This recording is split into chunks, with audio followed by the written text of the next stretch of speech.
If you are new here, we embrace a Suck 21. Yes, we are. My name is Spencer. And I am Daniel. And by executive decision this week, our documentary of the week is Liam Gallagher As It Was. Yep. Because, do people still remember the whole bingo card? I don't think so. I feel like the people that have watched our Oasis videos are gone. Some of them are still around. They still email us stuff about the Gallagher brothers, even when we don't ask for them. Correct. So I guess some of them are still around. But if you still have them, get your bingo card out. This is the channel Oasis built. Yes, it is. So, yes, it is. Yes, it is. And this is why we executive decision picked this one this week to kind of get to know Liam Gallagher's comeback as a solo artist. It's going to be interesting to see his take on it, because I feel like we're more familiar with Noel's side of things, just because I feel like our journey he's been more vocal maybe about it, like on a documentary kind of standpoint. I'm excited to see that side of the coin. Oh yeah. So hopefully he drops some gems. Yeah, to balance out from when we saw Noel on that pedal show, this is the balance right here. So you ready to go in? Let's do it, man. All right, 3, 2, 1. You listen to XS Manchester. It gives me great pleasure to welcome a man who sung on some of the most era-defining records, not just of the 90s, but of all time, in my opinion. And it is Liam Gallagher. Nice to see you again, fella. How are you? You, man. Yeah, good, man. Feeling good. 30 years, can you believe that? No, I can't, mate. Still buzzing, man. Still on that crusade just to not get suckered in by the dickheads. I'm not doing this to be more famous. I'm fucking famous enough, you know what I mean? And I'm not doing it for the money. I joined the band because I love music. I know how fucking great I am, and I know how shit I am, you know what I mean? Proud of fucking staying alive, man. Being here, man. Not becoming a fucking casualty. Letting the bastards get you down, man. All the people who've written you off, who were sitting there for the last 10 years going, he's fucking gonna be dead now. He's definitely gonna blow his brains out. Gonna have a drug overdose. They've got all them press headlines waiting, but I don't think it's gonna happen, lads, you know what I mean? I think I'm gonna stick it out. I love that. It's like you're manifesting what's gonna happen. You're manifesting that your career is not done. You're gonna be around, and ain't nobody gonna tell you otherwise. Yeah, I like that. I like that he is very self-aware, and music is more to him than just band or the highs and lows. It's everything. Right. You know? Right. So, It's like, I feel like the fact that, and it's unfortunate, he's outlived many rock stars. Yeah. It's a reality of the situation is that. Yep. He's survived even into 2023 as we're recording this. He's still alive and kicking, and new music's still coming out of him. So, hey, that's, to me, that's such a huge. It may not sound that big of a statement, but it really is. Like, he's very self-aware. He knows that he's good, and he knows that he's bad, or how he's good and how he's bad. And it's like that self-awareness, that maturity that you get after going through something. You learn. Instead of 90% of people that achieve their level of rock stardom get hurled into basically drugs, alcohol, and effing suicide. Like, you know what I mean? All those things. Like, he could have gone down that path, but so far he has not. Yep. And can't wait to see what he went through here. Yep. They were disgusting. They abused passengers, they abused the hostess staff. I think the roadies behaved quite well, but the band members were absolutely abysmal. There were some passengers that complained about your behaviour, is that?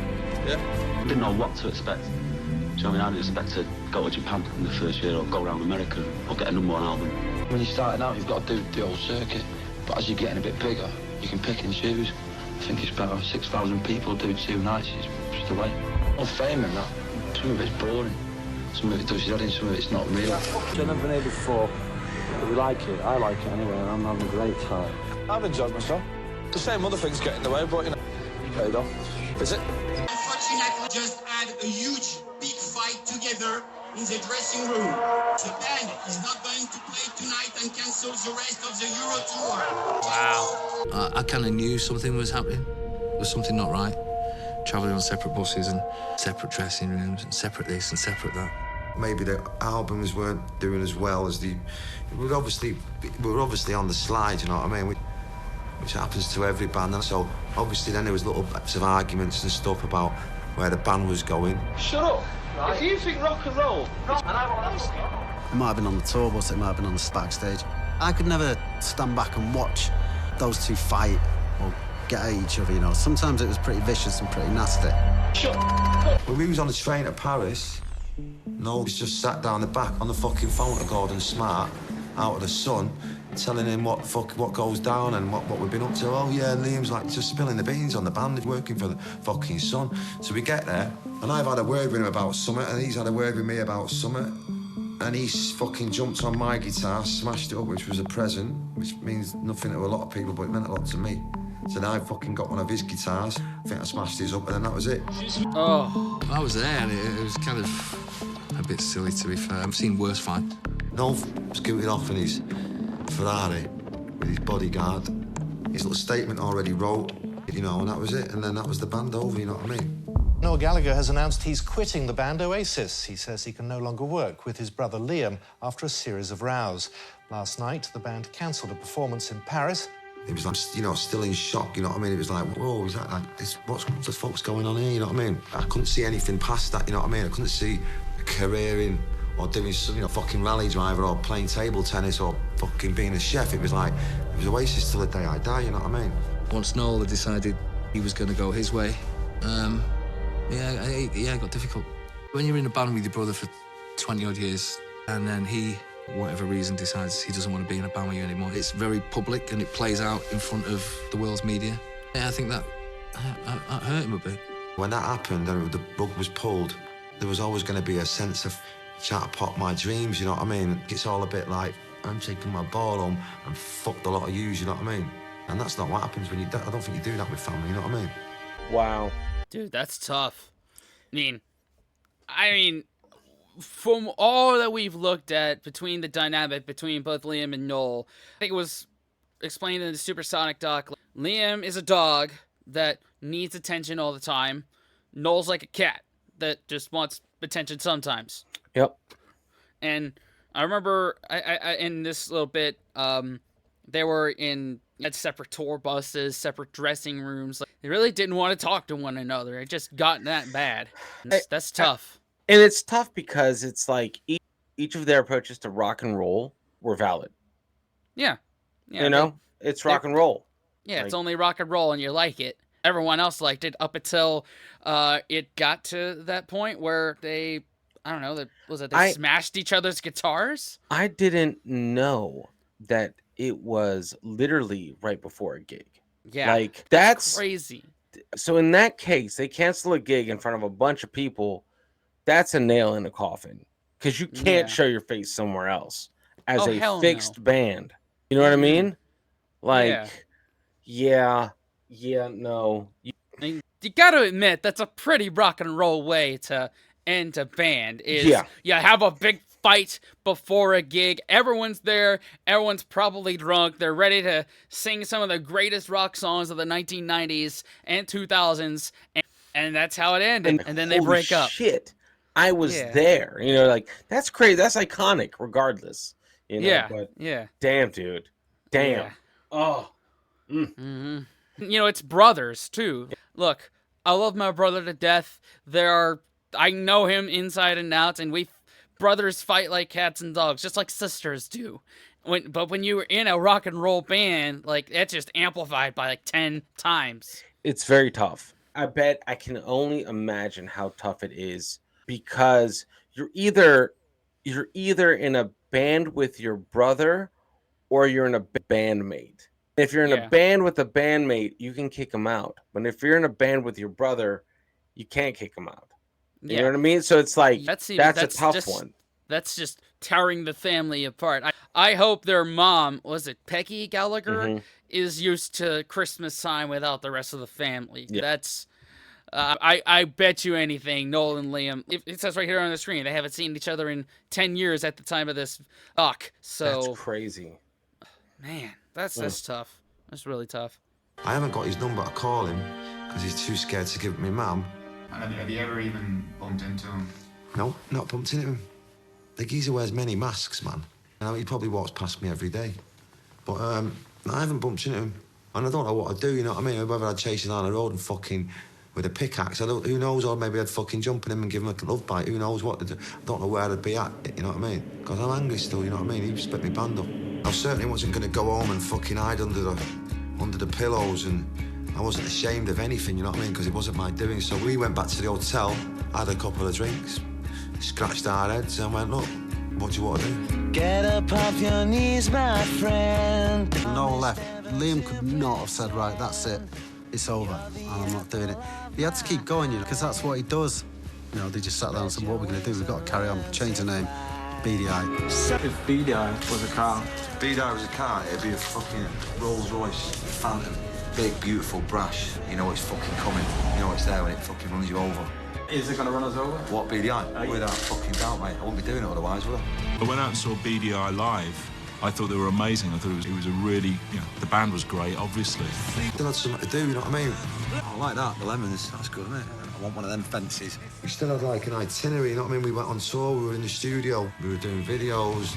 Fucking cannot wait to get on that stage. Oh, nice. I thought the gigs were good, so we didn't have any time to sort of reflect on the big Oasis breakup. We good, but headlining, fucking done with it. So I'm assuming what we've heard are a couple of Beady Eye songs. We only checked out the one song. What was it? The Roller, I want to say? I think so. Not bad. Not bad. It ticks all the boxes for rock and roll. Yeah. It's interesting how, like, he's saying something that's I never really kind of sort of thought about, because the timeline gets kind of skewed, you know. At least for me, I thought there was some downtime after Oasis, not that night. Beady Eye was created kind of out of necessity, and that's crazy, man. I don't know. Me personally, I relate to that. You know, not wanting to stop working because something bad has happened. My mentality, and maybe Liam and I share this because we're both Virgos. I don't believe in astrology. I'm just putting that out there. But we're like sharks. We just have to keep going. If we stop working, we drown.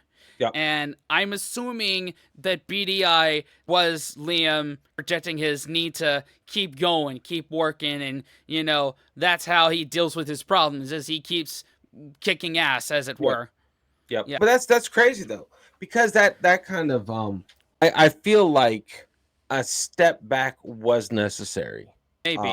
And the fact that it wasn't taken, I feel like there was no growth because of the immediate need to fill said void. But I can't believe they kept. Well, it's hard to think that they kept the same draw. You know what I mean? Like because they were, I guess, a gigging band, right out of the gate, right out of like, okay, he's not in the band anymore. We're gonna change some names around, use our contacts to still get into these festivals that they probably booked years ago, and show up as Beady Eye. Yeah, crazy. That's basically Oasis minus Noel, because from those backstage things, there are a couple of members, but I recognized Gem and Andy Bell from there. So I guess it was basically Oasis minus Noel. Wow. Yeah. Okay. So, I mean, all we know so far is Liam's first solo record's 2017. Beady Eye had 2 records. Everything else, I don't know too much about yet. So this is all just speculation right now. It's the complex world of him. He just thinks it was average. I thought the music was great. The music was certainly strong enough, and they had Liam Gallagher fronting the band. With that, Beady Eye would have just been carried on where Oasis sort of fell over, but it didn't. They hadn't stopped. They hadn't had a break. He'd gone straight from Oasis into Beady Eye, done the first album, straight out on the road. And it was just like he was charging forward. And I don't think he'd ever given himself a moment to acknowledge that Oasis was no more. He'd never had a chance to grieve for that. The Beady Eye surprised me. It's like, why aren't Beady Eye playing bigger fucking venues than they're playing? Was that just the record company being shite and the management being shite? I don't know. Because I think they deserve better. We're used to seeing you guys in stadiums. This is rather more intimate. I know, shame, innit? Why is it a shame? I'm joking. No, it is intimate, but this is the way the world is today. Right, suddenly he doesn't have Noel Gallagher writing the songs for him. I think he suddenly found out that just being Liam, it wasn't enough. I could tell he was upset because then Noel started his career and was slating Liam every day, and it's not a brotherly thing to do anyway. Like being in the middle of the stage and singing, and it was gone, it was over in a flash, and I don't know how it was. And you did like half Oasis songs and half of your songs, which went down pretty well with everyone. No, I did all of my songs. I don't drive cars, and I don't fly planes. So the money I spend, the money I've ever earned, has always been on clothes and school fees and alcohol and probably drugs and the odd house. Beady Eye is a great band and it's gonna get better. Still the same people in the band as... Yes, Noel's not joined yet. I'm doing this not to make money, I'm doing this just to do something, you know what I mean? And if people like it, then they like it. If they don't, no skin off my nose. Yeah, I'm thinking pretty great, man. All them cunts who fucking slag it off, they're just fucking jealous. People, they think you're serious, actually. Are they? Yeah. Well, that'll be a first. It's not about being big anymore. I don't give a shit anymore, you know what I mean? It's like, I'll play here, man. Who are you? I don't know. Who are you? Fuck knows who I am. I can see it just, you know, everything leading up to that last point. It's like, who am I? I don't even know anymore. Like, yeah. It brought up a good point, and you made that point right before they said it, was, yeah, he hadn't had a lot of time to just sit down and just acknowledge that Oasis is done. And he just was like me, just like he needs to be a shark and not drown. And he thought he would drown, but I guess I predict that later on we're going to find out that drowning was a bit necessary. That's crazy. It's just like, you know, what made Oasis was the both of them, not one or the other. Right. It was two opposite ends of the coin.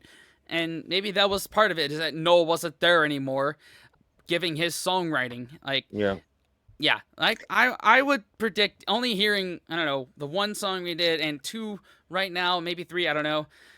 I think Noel was the missing link there. Yeah. He'd gone in, made the second Beady Eye record, which I thought was a really strong record, but through a bunch of unfortunate circumstances, the band had pretty much fallen apart, literally as they were about to promote it, so the record didn't have a chance. I just thought, you know what, people don't want it. For some reason, it's not connecting. I just think maybe the name, or maybe it was too soon after Oasis, so... And obviously there was a lot of stuff going on in my personal life. I thought, well, this ain't good, you know what I mean?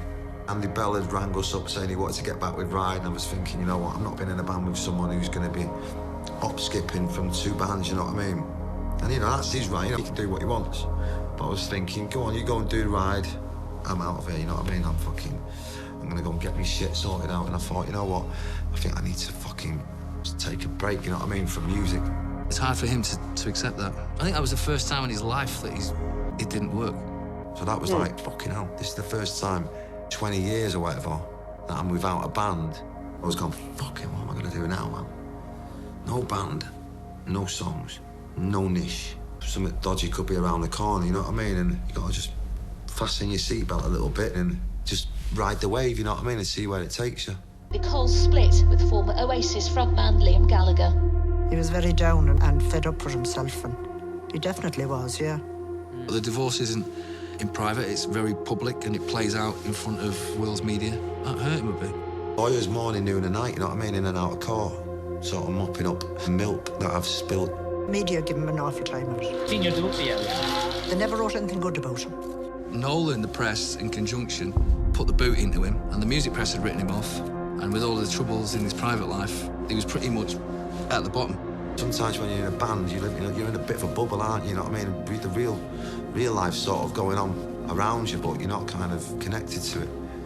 And this time the bubble had been burst, and it was like I'd landed into fucking reality, and the reality was not that good, you know what I mean? I just wanted to fucking hide in the corner and make sure the kids were all right and try and make sense of whatever was going on.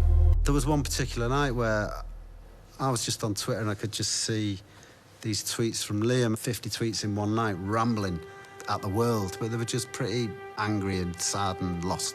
So I texted him, "You all right?" "I'm a fuck all right," you know, it's like, fucking this. And I was just, do yourself a favour, man, just put your phone down, stop tweeting. because it ain't nice to see. You're giving the fucking world ammunition to dig at you, man. It was awful, man.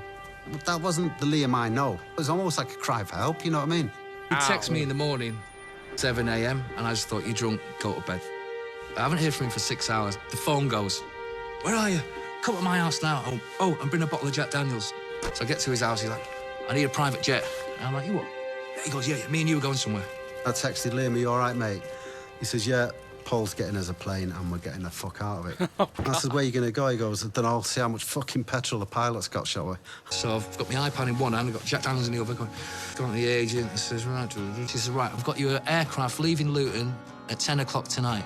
You're going to Parma. Circumstances have led me to being in one of the biggest and greatest bands ever, and when I left that, it's like, well, I'm not going to do another band, that'd be ludicrous. As most of Oasis found out when they started Beady Eye. I think I was always doomed from the beginning. Of course it was. Man, so that's tough, man. That's like a modern day cry for help. It's just, scorched earth posting on Twitter or any other social site, is finding inspirational quotes and posting them. These days with social media, Instagram in particular, when someone posts something, I want to ask, are they okay? Yeah. Unless you're promoting something or you're a content creator, if you just post like a photo for attention or maybe some quotes or you go on an Instagram live drunk, like that to me is a cry for help. Yeah.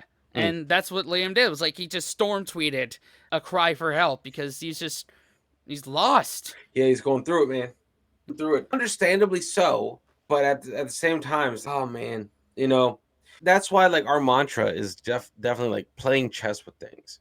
Like we know we keep our what did he say? The outer sphere, the outside bubble, so that if anything pops, we're not smacked in the face with reality.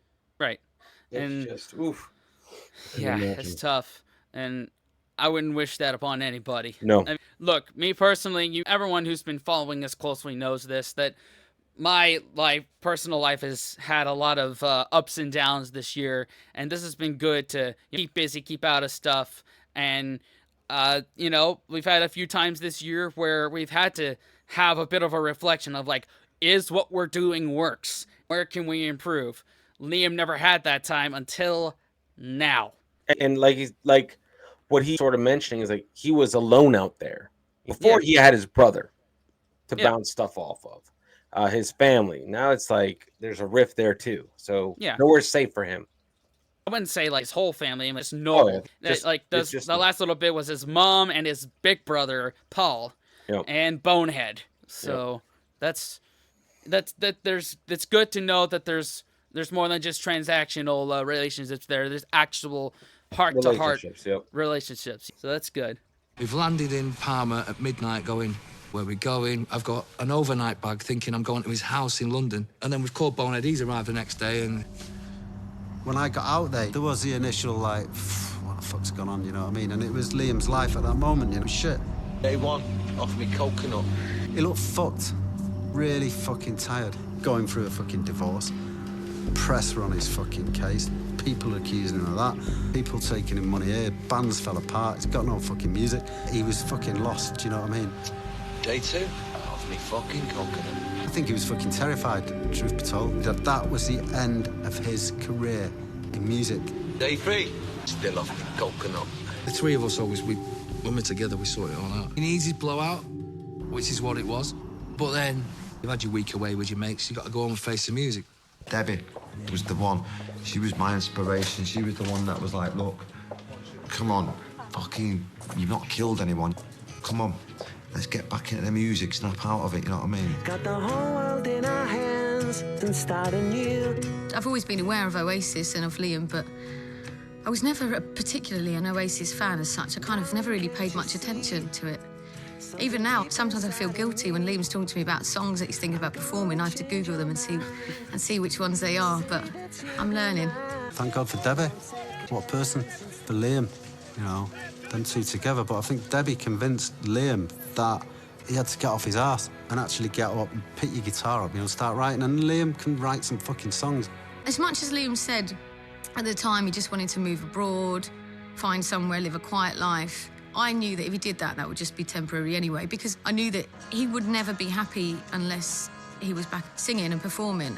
Whenever he was off guard, he would pick up a guitar or he'd be singing. He just starts playing a few chords and then sees what comes out and then works on it from there.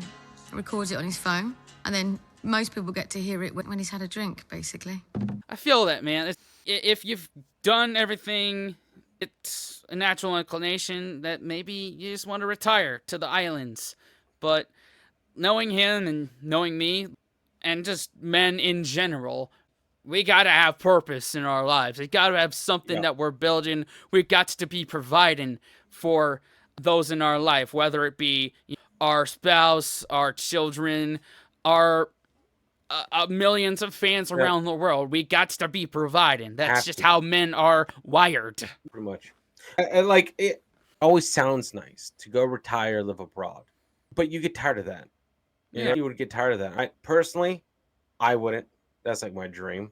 But I can see that. I definitely feel that it could get very tiring. Yes. Never mind. I'll save it for later. We were in Ireland, and everything in Ireland revolves around a pub. When you're driving through the town, it's like, oh, look at that Rosewood pub. Oh, Mum, I'll just be there in a bit. I'm just having a Guinness, you know what I mean? Like, you know what it's like. There's no such thing as having one. Hell no. You know, we'd been out all day for about 8 hours. 8 hours is a long time drinking Guinness. And you can tell which way it's going to go. So before you know it, you're about 30 Guinnesses in. Do you know what I mean? And then someone gets the guitar out, and before you know it, you're fucking thinking you can play it. When he played, and everybody stood still, everything stopped, and everybody started taking things, you know, taking photographs of their mobile phones and stuff like that. When I wake up, there's no love worth chasing. Yesterday, it's alright now. Gives him a guitar, and the rest is history. He sings his song Bold, and then someone recorded it, and he went around the world. Nice. Yes, I know you saw. I know enough about music to know that was a hit.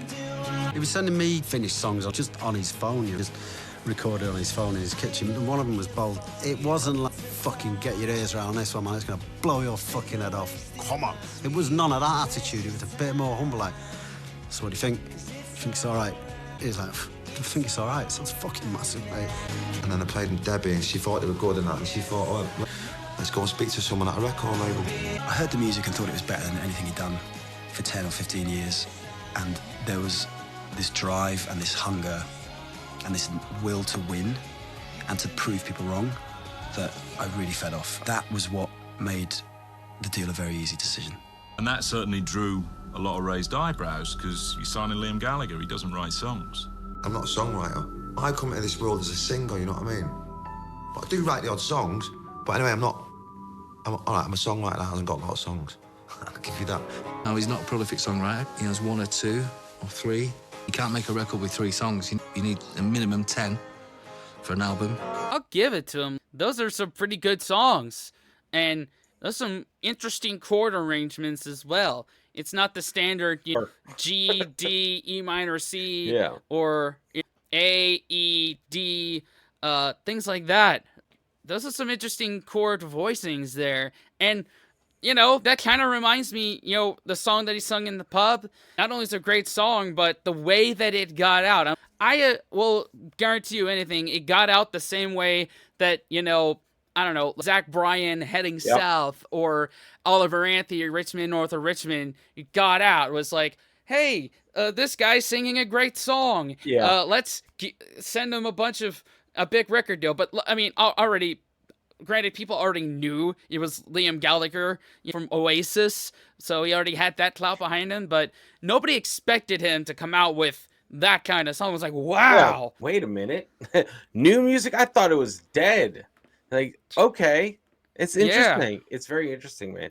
And I feel like maybe around that time, people were starved for new Oasis. And it just hit a good chord with a lot of people. Yeah, like, I'm trying to think, during that time frame, it's like 14, 15, If I remember correctly, Chasing Yesterday had come out from Noel Gallagher, and that was like the last, Oasis-y sounding Noel Gallagher record. It was right before, Who Built the Moon, and what was that one we checked out that y'all gave us shit about? Whatever that was like before that, so that might have been the perfect storm. You can write bold. He knew he had to get more, and to do that, you have to go and work with other people, which he's never ever done before. 2017.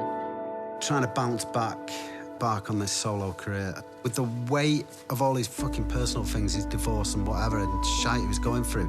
That just totally fucking shows his strength of character. I guess Liam's got a reputation. From day one, I realised that he wasn't that character when you're with him on his own. He's a much more honest and open and real person. He didn't look like a man defeated, but at the same time, that really confident character wasn't necessarily there. He certainly didn't appreciate how good he was at that particular point. The only words I hear you say, if it's something you can shout about, I won't ever let you down. So, I reckon we should do the next verse. Maybe on every beat, no, would it be too much? That was good there, man. Like that. I know. That cool, that was Simon. When I went in to do the demos, it was like, I was in there playing the guitar and I was thinking, how the fuck are they going to be able to get it, you know what I mean? Because I don't, it's all a bit odd, isn't it? And then he picked it up straight away, I was like, fucking cool. It needs some like... I like that.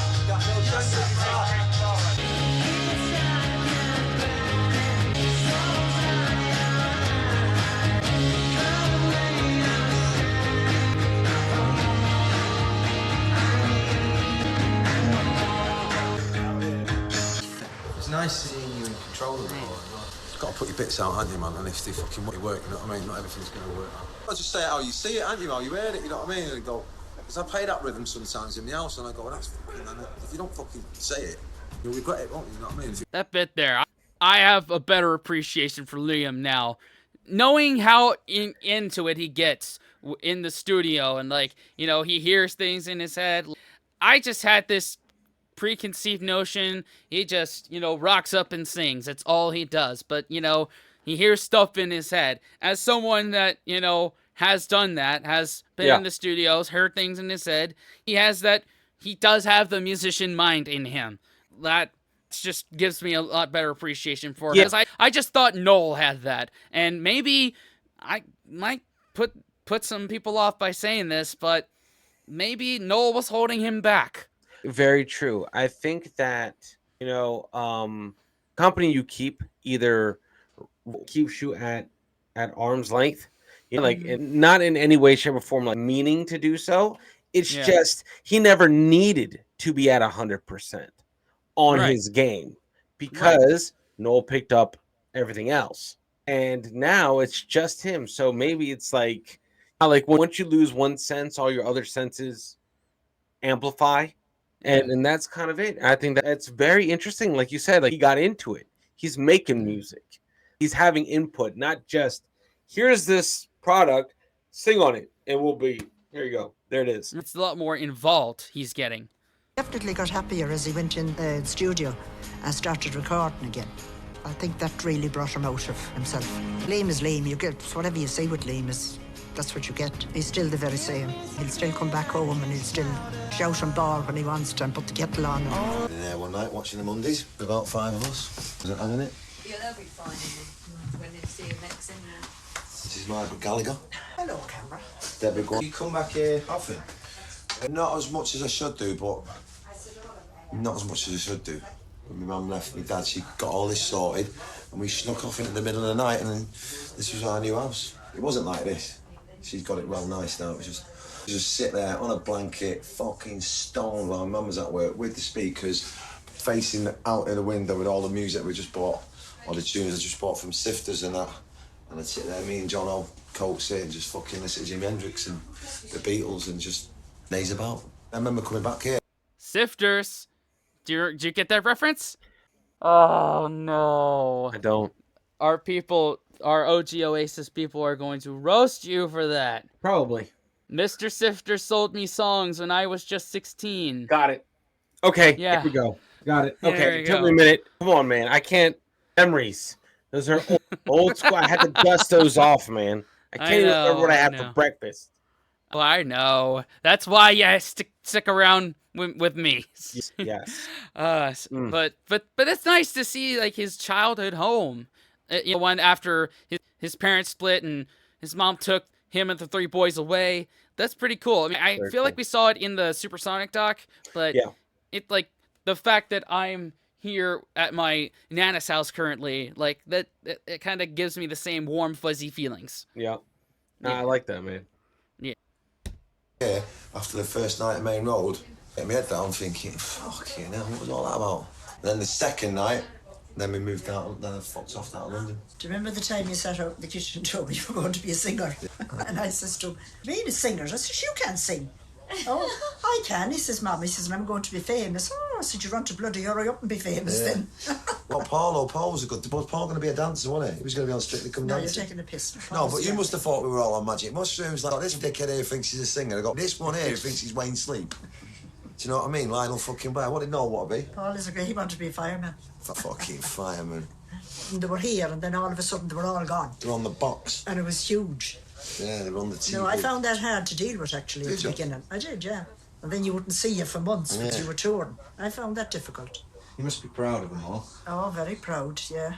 Yeah, I still get my tissues out. Every time they're on the television, I was still there with a box of tissues. Nima always likes to come home. Yeah, it's not... I should come back more often, but... You should do.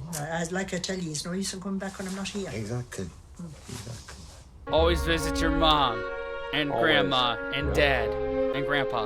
Abbey Road. I was never going to sit there and do it on my own on a guitar, even though a lot of people thought I was, which I wasn't, because I'm not into that. By the time we got to Abbey Road, we had the whole band, and I like the vibe, I like the mentality of being in a band and being around people and that. Four heads are better than one, you know what I mean?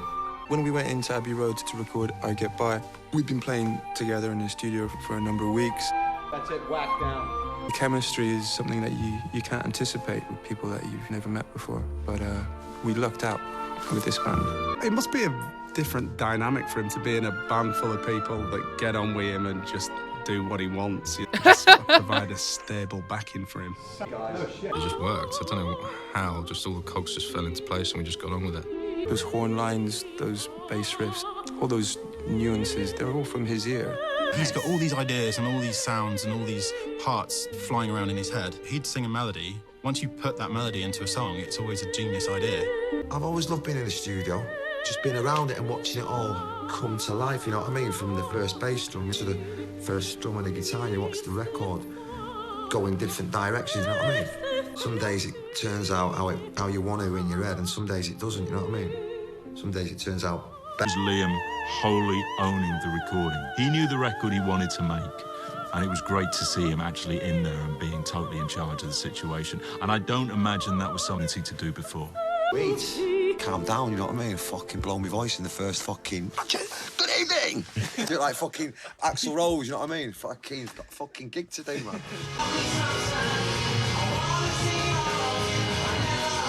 I'd buy that. I don't remember you doing that. I'd definitely download that. I'll tell you what, it's been fucking amazing, man. It's been fucking mega, man. Top work, man. Nice one. Nice one. Nice one. Take care. Nobody's heard the record.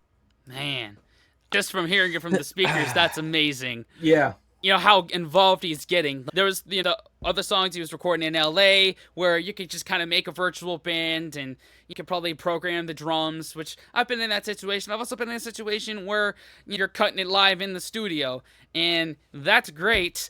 And I love the live sound there. It's rough, raw, and real, but unfortunately you got to pay musicians. This is true. And deal with musicians. And I'm starting to get a little too old and can't be bothered to do that anymore. I feel you on that, man. But I really like what you said. Like it's so nice to see him get into his music. It kind of peels back that layer that I'm pretty sure I mislabeled Liam for sure. I didn't think he was this involved at all. Yeah, you and me both, man. I'm just garnering a much better respect for Liam now with this. It was funny when one of them said, it must be so different for him being in a band where people Yeah. actually like him and will do what he says. And that's the same here. I like that we're at a YouTube channel with someone I actually like, and well, I can bounce ideas off of, and we don't get into a fist fight. Exactly, man. Oh my god, that would suck. That would suck. That really would. Then that's a 9 to 5 right there, dude. Exactly. Thanks for not being an asshole. Oh yeah, likewise, man. Yeah. Record, yeah. Promoters don't tend to gamble too much, so the Ritz 2,000 capacity is a safe starting ground. Well, we've got some news coming into us out of the northwest. Greater Manchester Police have warned people to stay away from Manchester Arena amid reports on social media of some kind of explosion. What? Oh, Ariana Grande. That's what happened. With 22 dead and dozens injured, hundreds came out into central Manchester today to remember lives lost. Fellas, just step to the side for us, please. We haven't got time to stop. Horrific, why, man? Horrific. It was. But hopefully, put that aside. Getting bouncing tonight, forget about that. Get the mind off that. It's horrible. A little bit nervous. Fucking carry on this crusade of no fucking giving up, man. It's always hard work going back to your own town, doing your gig, new album. But with the stuff that had gone down, it was super heavy. You know what I mean? We just wanted to show respect. I want to put on a good gig for them, as much as you can. It's UAE, and we are all together.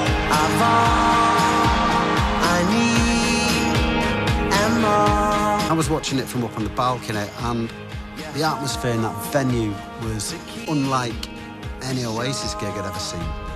The feeling, the expectation as a crowd reaction, it was like, wow, that was fucking pretty intense. It's as if they wanted him more than ever. Slow down, all things must pass. Take our time, know the score tonight. That show was an incredible coming together, a connection between Liam and his audience.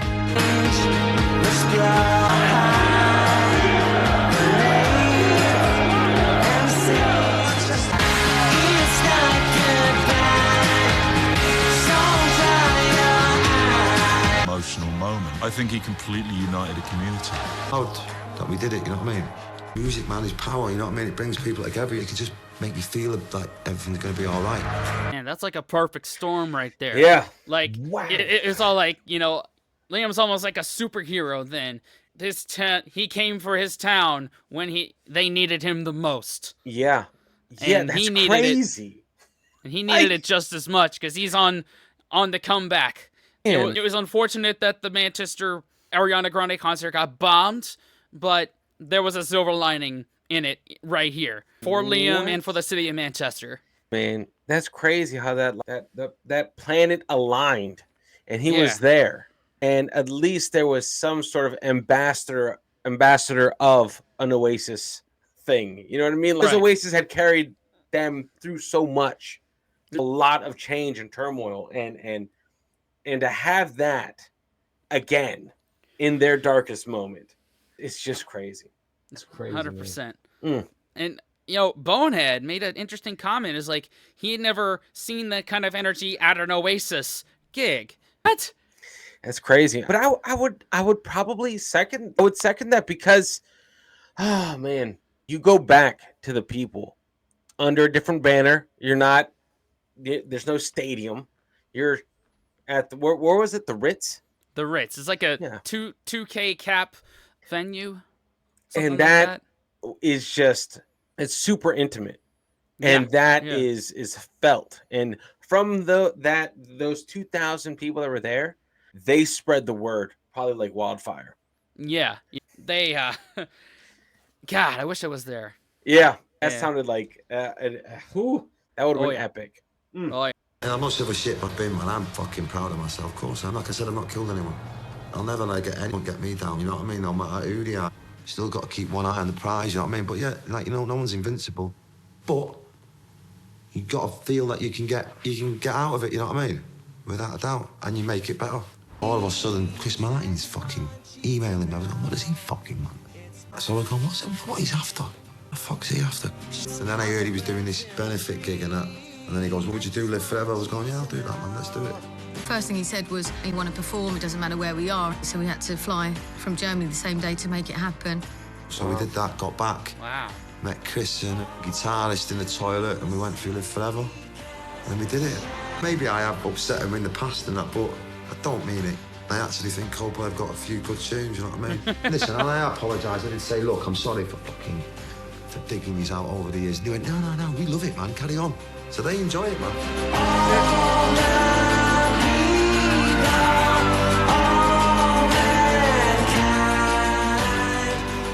One love, I think, if you were a young pop fan and you're looking around at all these people, everybody's got sparkle all over them and wigs on.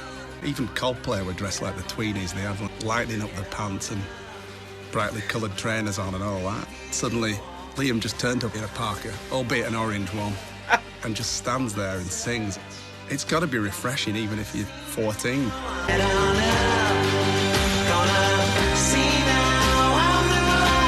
That's awesome. Man.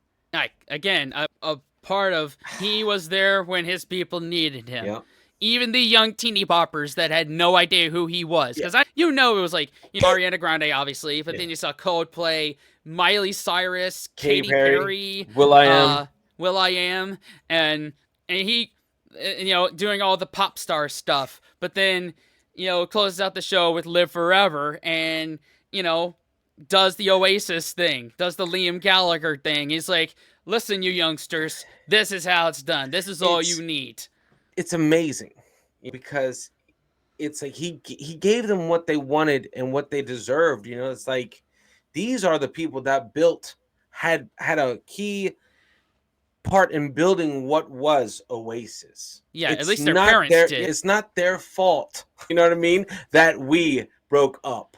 You know what I mean? Yeah. Kind of like, yeah. I'm going to give this back to you because hell yeah. Which I'm just going to take a guess and assume that of, Liam and Noel, Liam has a lot more younger fans now because of this. Oh, for sure. And he killed two birds with one stone. The bad press that surrounded Oasis in their heyday, the rift between Coldplay and Oasis, he put that to bed. He built a bridge instead of burning one. Exactly, which is awesome. Yeah. What do you think so far, man? I like it. I'm more of a Liam fan than I am a Noel fan. Just because I feel like I dig people that shoot from the hip. With he is the Leroy Jenkins. He might be the Leroy Jenkins of 90s rock. Let's be honest here. And I feel that. Because he's a testament to how people can evolve and change. Yeah. And he's bettered himself, and that's like, oh, and if there's hope for Liam, there's hope for all of us. Thing. He's like the dark horse thing. Yeah. And he's totally defying expectations here. Yeah. Pretty much. He's been at the right places and done the right things at the right times, which is far different from when he was in Oasis doing the wrong things at the wrong times. Right. It's like this complete shift. And like you said at the top, he knew he was famous enough, and I'll just assume that he had enough money he could have walked away if he wanted to. But that's not who he is. Plus, and you account for the divorce. The divorces that probably ate into his money. £800 million. Yeah, like it's crazy. But hey, at least he didn't start doing, commercials for Sainsbury's or something like that. Yeah, true, right? Then it's over. Once you start doing commercials, it's fucking done. Yeah, unless your name is Willie Nelson and you're doing Taco Bell commercials because of the big tax bill. Yeah. Oh, yeah. Munchies, and yeah. I was thinking the tax bill, but whatever. Oh, yeah. That's one of the few exceptions to the rule. Yeah, I'm more appreciative of him. Like, Noel plays chess constantly, Mm-hmm. He's more mathematical. Like I said in the beginning, like, there's two valid approaches to rock and roll. And both Liam and Noel's approaches are correct. They're just so different. Yeah. They're so different. And, when they do team up, they are Voltron and they change shit. That's what Oasis was. But each valid in there's not a 100%. wrong approach. So No, heck no. no. All right. I just like making music. Music is what I do, you know what I mean? I can't really do anything else. I don't want to be a spaceman, I don't want to be a deep sea diver, I don't want to sell flowers. I just want to sing good old rock and roll music. And when I don't do it, it fucking drives me mad. I found my place in life and it's in front of that microphone stand. I think it was just a natural thing to make a record. It's always good to get things off your chest. Some people find that through the end of a bottle, or like a spliff, or a line of coke, or fucking a shot of heroin, or whatever, you know what I mean? It's nice to do it through music. It's nice and safe, it's good for your health, you know what I mean? There was once, I'd gone for a little run in the morning, fucking come out and I could hear proper boom, boom, boom, and I was thinking, where the fuck's that coming from? I get in the woods and on my fucking life there's about 200 fucking kids right in the woods, full on fucking raving. And I'm fucking running past, felt like I like loads of people spangled on the side on the bench, all tripping. And I'm sure they was going, I'm sure the fuck he's just seen that dick out of Oasis. Fucking in shorts, running. What's he doing running? He should be here fucking sniffing fucking cocaine. Gallagher released his first solo single today. Congratulations! On what? On your record! I'm thinking now. And the album is out today. Oh yeah, it's out today. It does feel like it's a youthful record. For me, it's rock and roll guitar music. It's got a lot of swagger, man, and it's got a bit of a stomp. It's got a bit more of a groove than a lot of Oasis songs, because we were not really groovy. Wall of Glass is an absolute banger, man. I remember when we first checked it out on ETS 21, it was just the live version, and that had enough energy. But the studio version, it's on my playlists. I love it. It's one of my favorite, like it's up there with the top Oasis songs for me. It's so different. It's so different to me. Badass. It's just, oh man. I loved it. I loved it because it was different, but it felt home. Does that make sense? In addition to your home, newer, and it increased the value of the house. You're like, okay, I like this addition. That's a great analogy. It increased the value of the house that is Liam Gallagher. Man. Yeah. I do love Dublin. I think he was well aware his knives there being sharpened ready. You know, if he come out with a fucking flopper, if it just wasn't quite up to fucking scratch, then the knives would have come out and stabbed him in the back. Whoever from this 2-bit indie fucking band who's just embarking on a solo career, you fucking Liam Gallagher. Do you know what I mean? The kids out there are dying for you. Young man. As far as I'm concerned, all these gigs, all I care about is getting the fans back. I'm just a rock and roll singer in a band, and that's all I'll ever be. That's all I ever want to be. Liam, any help? If you leave right, oh, hell yeah. I'm going to write your name down on there, and then just put +1, 2, 3, 4, 5. Man of the people. I think Liam being away, as hard as it was for him, was probably the best thing he ever did. Would have been easy to just go, you know what? I was a frontman Oasis. I tried with Beady Eye, hand on heart. You know, it didn't quite work out, so I sacked it. I'm going to concentrate on my clothing line now, but you will never see him on the stage again. The world would have gone, good for you, man. They would have done that, but he didn't. The expectations changed. You suddenly saw him connect with, like, under 20-year-olds in a big way. And that was like, then you realise it's got legs. Suddenly it became cross-generational, you know. So then I thought, this is probably going to be bigger than I thought, you know. New stuff. I've been listening to that on YouTube and I fucking love it. Put out a great song and people start to take you seriously. That's the point at which you get nervous. Because the job is only 10% done at that point in time. You've got to take it all the way through. Man, all of that was just heartwarming, man. From, you know, just some kids on the street getting autographs and selfies and everything. And now they got tickets to the gig. That's awesome. That's how it's supposed to be done, man. You know? Like, that's... I a fan of people that don't forget where they came from. And Liam is a prime example of that. He knows where he came from. Like he knows what he would have loved to see as a kid, and he does that for other kids. And you saw, like, there's not just older people, kids were there, men, women. It was crazy. Everyone was there. Yeah, man. Yeah. Glastonbury, let's go. What are your memories of Glastonbury before? The very first time you came here with Oasis, was that 94? Yeah, I think so. Well, after we come off stage, I got my clothes robbed. They weren't that good anyway, you know, because they were like from Marks and Spencer's. So I got them robbed, and then some young lad thought I had cocaine in the air. Morning. Kept picking psoriasis that and scratching all day, putting it on the gums and putting up the nose and shit, like going, fucking check it out, mate.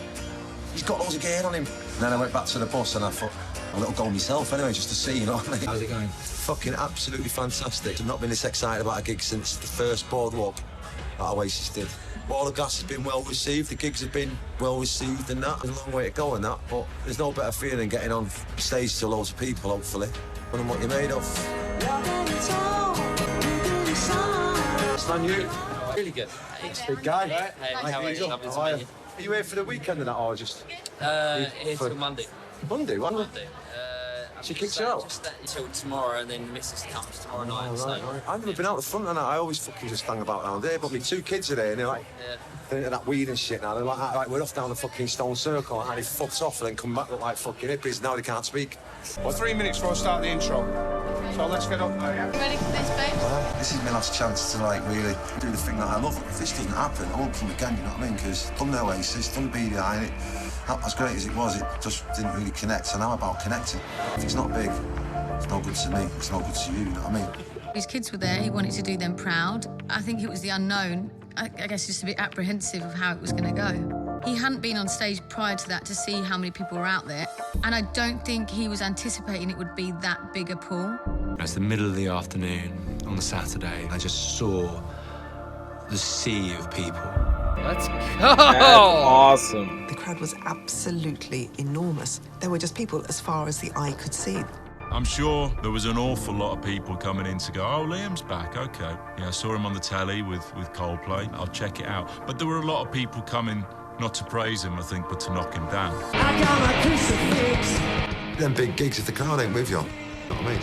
Think, you know what I mean? Try and keep your head together without fucking taking all your clothes off and running around naked, going, woo, you know what I mean? Concentrate on what you're there for and try and give them the best gig you can. But apparently it was one of the biggest, you know what I mean? It was amazing, man. He returned to being the Liam Gallagher from Oasis when he was that true rock and roll star, and I think he grew. That was the biggest thing we'd done yet. And it was a huge moment. We knew that was going to be a bit of a mark on the board. Everything has to be as good as this and better. Damn. Hey!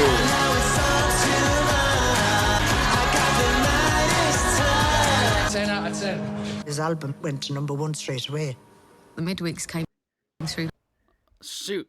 I was about to say, like, before you mentioned that the album went #1 straight away, like that's got to be a great feeling, man, to know you still got it after all these years. It's just where he belongs, in front of tons of people. You know, like, that is home for him. He'd been away from home for so long. And when you're away from home, you get homesick. And your goal then is to get home, and he got home. He did, man. Oh, that's awesome. Oh, my God. Yeah. Love that it went #1. Come on. Yeah, let's go. I think it was 103,000. And we both just sat there and shed a few tears. It's been a long time coming. I was even on Granada Reports that night. He had his first #1 album, and that was good. Well, what do we have here? I reckon it looks like a #1 record, brothers and sisters. I want to thank everyone who bought it. I'd like to thank everyone who helped make it, as you were. Wow. He's obviously got a childlike charm. It doesn't mean he's a child. He's engaging to anyone. We were out for a walk the other day and on Hampstead Heath, and he was there, and then the next minute he was gone. I was like, where's he gone? He's doing a selfie with the ice cream man. I think Liam's a massive softie when it comes to every area of his life, to be honest. The Liam I know and the Liam that's in the public perception are totally different. The boss at work. Yeah, he does. He drinks too much, probably, from time to time. He gets in scrapes. He's impulsive. He says stupid things. He swears a lot. But that doesn't mean that you can't be soft at the same time. And he has a lot of onus on family. Family are really important to him. Where are we right now? We're in Brussels. Where's that? I was going to have my CP done, but Lennon said it wasn't going to be this bad. As soon as you've had a spliff, you'll feel like you're in Barbados anyway. You're like, fucking hell, it's well out here, isn't it? Look at all them people on the beach. Anyone want to be in a collider? Sons are funny. I can just see Liam in the pair of them. They got different traits. They're like mini-me's. You know, they think they know it all, and it's like they know how to play him. I think it's hilarious watching him being played by his 2 kids. Wow. I'll let the kettle on in a minute. Do you want a chamomile tea? No, Tetley's, mate, please, yeah. Full-on cup of tea. No, I love tea. What's the best? Yorkshire team. PG Tips. Fuck off. PG Tips is like a football team that was mega, went down to the first division and it can't get back into the Premiership. It's a little bit the opposite way around the Yorkshire team. They've got great team, but the teams are fucking shite. He's meant to be in school. He's meant to be fucking trying on some fucking blouse, walking down in a straight line. Fucking both on a fucking tour bus in Amsterdam on the way to get stoned. Fucking little shit. It was like that when I was young. He's trying on my blouse. Wait, what are you doing? Alright, I'm just gonna get it out on you, dick. Putting his feet on me all the time. How is it now seeing your dad on stage or the gigs? When you're younger, you're just like, oh yeah, like I started doing this thing. But, you know, like now that I'm 18, you kind of appreciate it more. You must be proud of it, man. That's my head. Today, life is good. Got a good relationship with my kids. They can come to the gigs, man. They can have a laugh and all. It's good. It's all good, man. Lennon's pretty chilled, so Lennon's got the zen side of me. Jean's got the piss-taking side. They've all got a bit of a tempers and that, but they're all polite as well. They're all nice people, man. And I must say, man, the mothers have done great bringing them up because they're good people, you know. Hats off to their mums. I remember once I respect the hell out of that. What Liam just said is like good on the moms for bringing him up, and you know it's got to be a proud father moment that he's able to have a great career and bring up his kids to travel the world with him. That's got to just be a great feeling. That has to, man. Like, when he decided that he wanted to continue, literally everything was on the line. You know? Yeah. Like you're playing for keeps, and I feel like he understood that. That is the assignment of, hey, don't fuck this up, man. You're not who you were. Get better. Right. And maybe it's just an instinct I don't have because I'm not a father. Like you've shown me that side of it from doing this and making it do well for the sake of your son. But do you see that a bit in what Liam's saying here? It's kind of like we were all once rowdy and rock stars in our own respects. But when you have kids, when you have a legacy, it becomes bigger than you. And it's what you leave at that point. And then exactly. What the fuck are you leaving? Are you leaving a mess or are you leaving something to be proud of? And I feel like that switch to his own music was like the come to Jesus moment. It was like, get your shit right. We're playing for keeps. Let's be big, but for the right reasons. And it's crazy. He cleaned up his act and he's bringing in all the success. He's being a good example right now. And he's projecting to his sons that you can follow your dreams and, you can grab life by the horns, as it were. Yes, which is huge. Which is like the biggest flex out of anything, out of anything is following your dreams instead of going to work for someone or whatever. Like he's leaving a legacy for his kids that isn't just 100%. Oasis. It's he made his own way aside out of Oasis, Yeah. So and that's huge. It's massive. Really huge. It's massive. Yeah. It's biblical, as it were. Yeah. Sat in a coffee shop, some weed, proper stone, about 900 cats landed on my shoulders. I was thinking, about loads of cats just all sat on me. I was thinking, if our kid walks in here now and sees me, about 40 cats sat on me, like Jim Morrison. Then there was a Brazilian fucking marching band going past us, all at the same time as me fucking losing my mind. And then what, you then did a gig? Then did a gig, yeah. Youth, man. 20 years of age, man. Didn't give a fuck then. It was cool as fuck. Captain Birdseye. Where? Coffee shop on the corner. This is the nuts, man. I wanna hold the hand inside you. Most proud of him for when he has been scared or wanting to throw the towel in, he never stops. He still keeps going.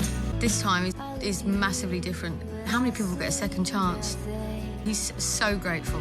Antagonistic, super sensitive, impulsive, very arrogant at times, fearless, ambitious than he thinks he is. You'll come apart and you'll go black. Some kind of light into your darkness. Well, he's very thoughtful and he's very considerate and he's got great nature. And especially where youngsters are concerned, family is everything to him. The way he is with me, the way he is with my family, the way he is with his kids and his mum is the reason that I love him. Baby, I think it's strange. checking the how many shows we've done the other day, and I've worked out that by the end of this cycle, we'd have done 134 shows. Only at the start of Oasis, from 94 to 96, did they do any more than that. Wow. So you're looking at a 45-year-old man booked as a young man. So for him to do that amount of shows in the way he sings is nothing short of miraculous. I don't mind touring, man. It's a piece of piss. It's just travelling, innit? And we had a few problems with the travel and that, so that set us back a bit. So it's been a bit of a pain in the ass. I got an ear infection or something. It's just the usual bits and bobs, you know, like not being well in that and then having to sing and stuff, you know what I mean?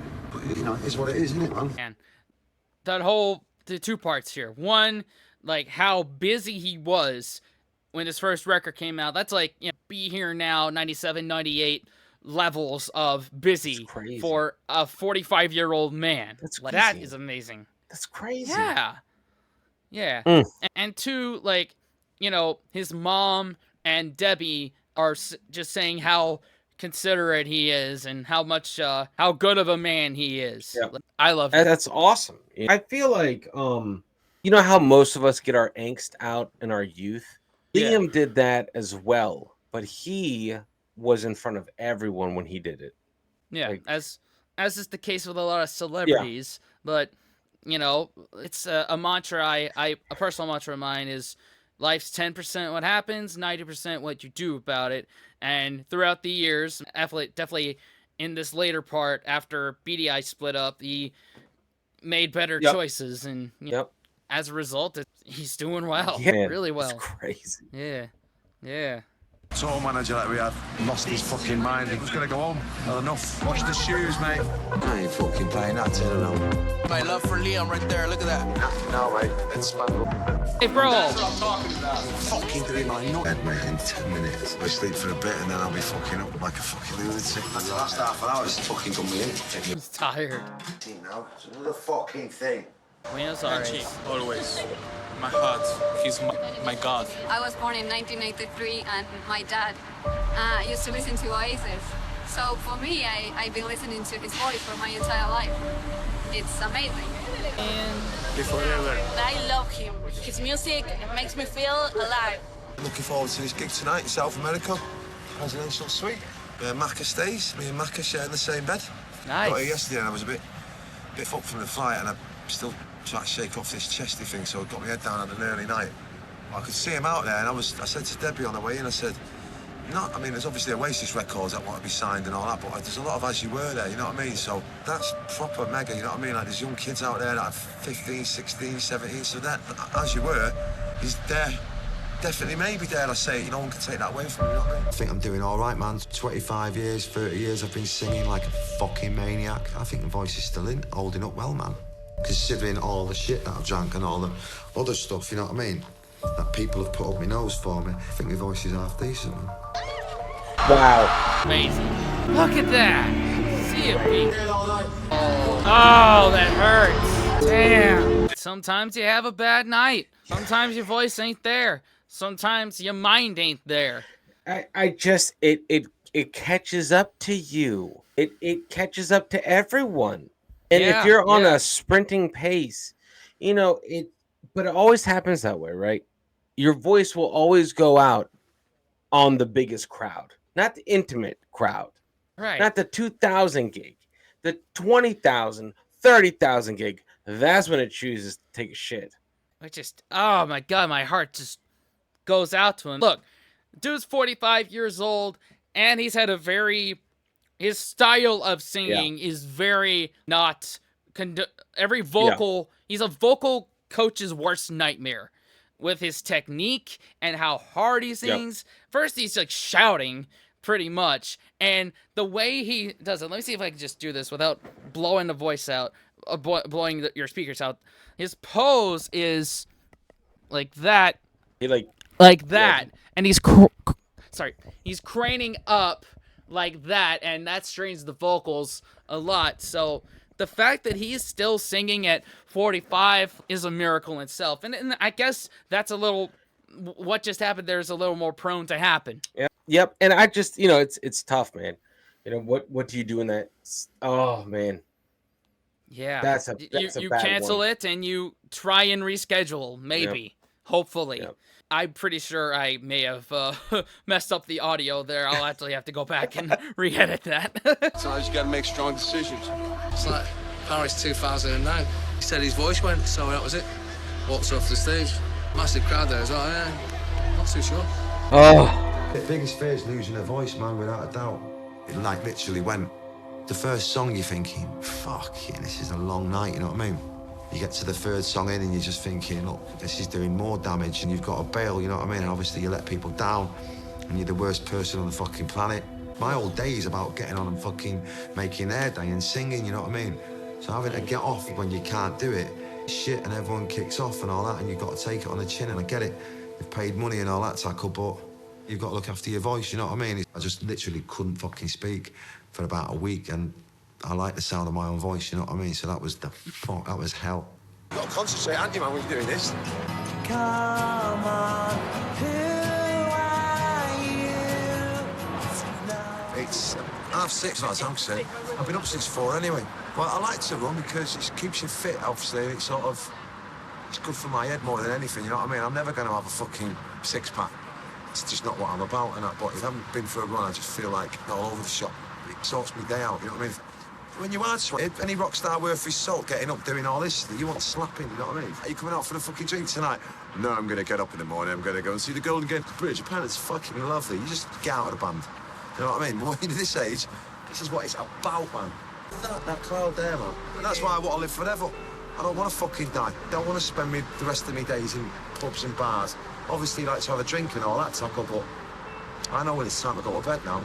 It's nice to see me back doing your job, you know what I mean? I thought I'd never get back out here again, you know what I mean? Just to be honest with you.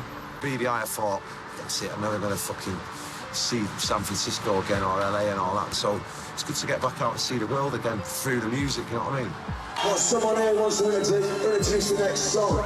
Nice. Help your throat at all, mate? What, singing, yeah? Yeah, I think so. You've got to open your lungs up, haven't it? Steam though, man. I went for the steam, sat in the steam before the gig the other day, an hour before.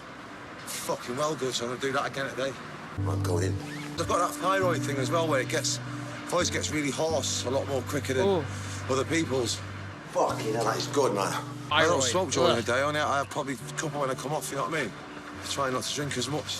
I only do 2 grams before I go on stage now, whereas I used to do 8. Nice one. Fucking great, innit? I always wanted to come here, like, but as I got older, I more appreciated it a bit more, you know what I mean? I know, I like it. Hallelujah. Some people here are saying you've got an arrogant attitude. I have, that's what makes Oasis. Is it? Just had problems at home, you know, finding an house or a sore throat. Couldn't come to America, that is it. Oh, you come before your fans, do you? Yeah, of course I fucking do. I come first before any fucker. And that's my attitude, all right? Yeah. A lot of the reputation that Liam has brought on himself, 100%. So as much as the media obviously like to blow that up, because that's how he is. He's impulsive and he's a bit silly.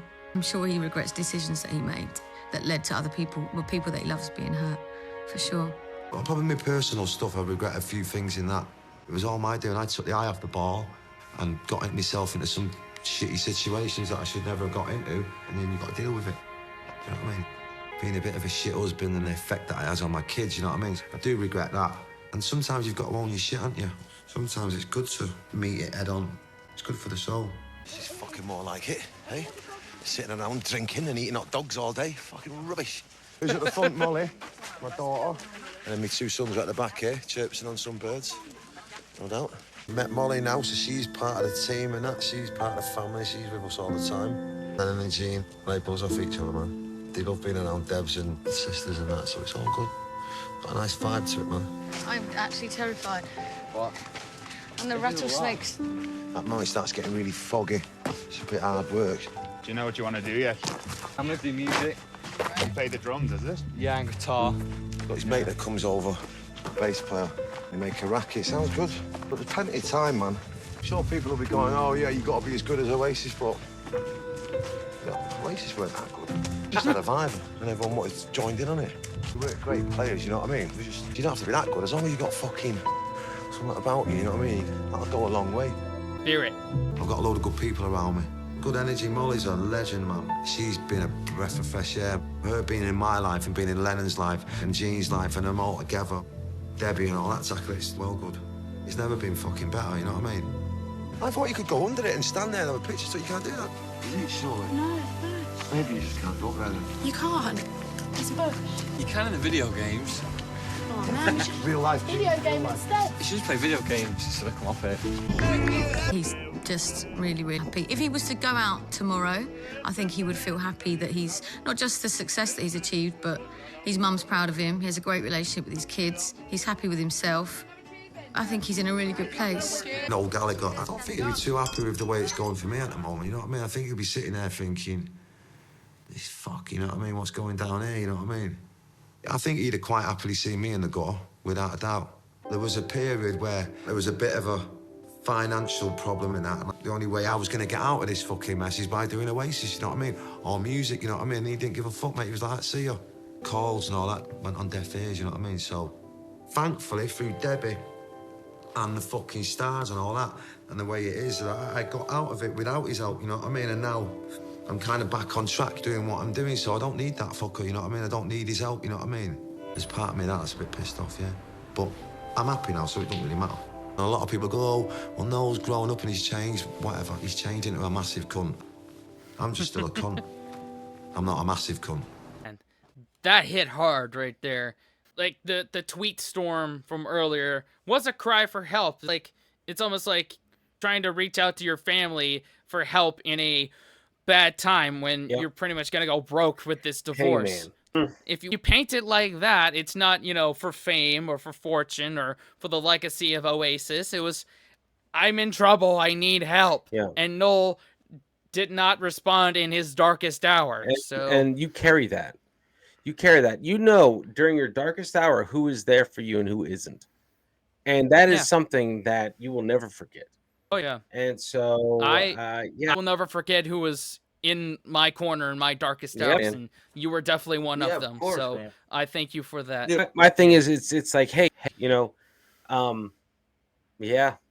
just with that little bit of information, you know, if they were ever to, let's say, do a gig together again as Oasis, it would be a one-time thing, not a permanent thing. Yeah, it would be a one and done. It would be a one and done. Reunion tour, maybe, and that's it. Yeah, good luck with that. No, but they're not finishing the tour. They'll do a reunion gig. That's it. Yeah, a reunion gig. Yeah, that's it. And I'll say, I'll agree with you on the basis of, on the ETS21 Instagram, where it follows both Noel and Liam. And I'll tell you who's more active on social media and who is more willing to talk to the fans. Can you take a guess which one? Liam. Yeah. Exactly. Yep. All you see on Noel's Instagram is show clips, which you see show clips on Liam's as well. But, I mean, that's pretty much run by Noel's record label and his management. Not him. You could tell Liam has Instagram and Twitter on his phone just to make little posts, be like, to say hi to the fans. Yep. Noel doesn't. He has people. Unfortunately. Fucking Prince Philip and fucking, what's she called? Yep, and they're divorced now, so it's just saying they're gonna get back together. Yeah, no, they're never getting back together. Get it out of your heads, people. It's not happening. I don't think so, man. I think maybe they could. You know what I mean? Like if one of the core pass away, one of the old band members pass away, I feel like there could be a reunion. Yeah, right. Yeah, look at you being the optimistic one here. No, but it requires death. You know what I mean? That is not optimistic. Yeah.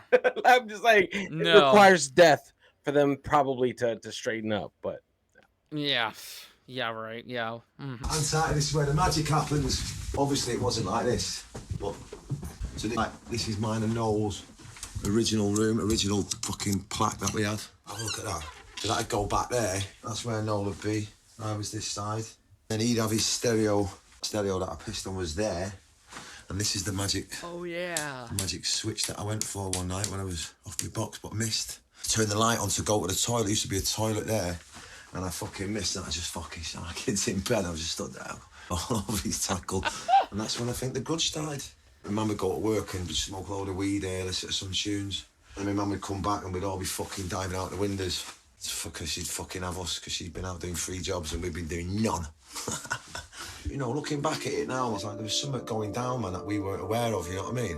It's like there was some fucking activity going on. You know what I mean, whether it's aliens or whether it's spirits or whether it's just niche, you know what I mean? We didn't know that there was something, that we were going to be in this fucking band together, this world famous band that would mean so much to loads of people. So in the scheme of things, when we were sitting about going, fucking life's boring, fucking, you know, what we're going to do today, there's niche going down, someone, somewhere, was making plans, and I find that shit fucking really good, and thank you.